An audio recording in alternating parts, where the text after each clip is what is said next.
Adrienne, my love, on this day that we are to be wed, I vow to cherish, love, support, and hold you forever in my heart.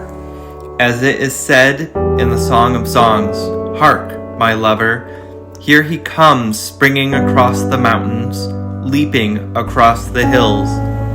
I am always here for you, no matter the hindrance of a mountain or the delight of gentle hills.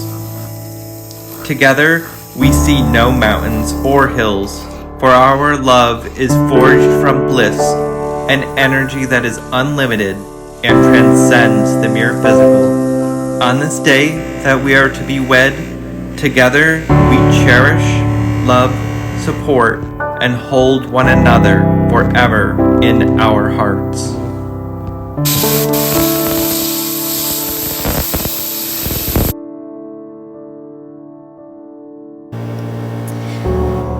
They say opposites attract, and now I know why.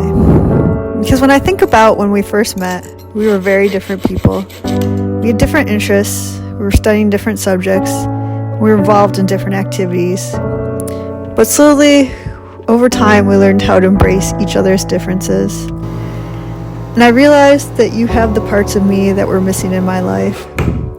I admire your creativity and artistic ability. I love the many drawings that you gave me, as well as the many works of art that you created with your hands. And I love your spirit of adventure, because it helps me to push through my own fears and limitations. And as time passed, I realized we become more and more like one person. We know what each other is thinking, even without any words being said. All we have to do is look at each other and we can communicate. And we've learned so much from each other and will continue to grow together. My dear, I'm excited to have you always by my side, both now and forever.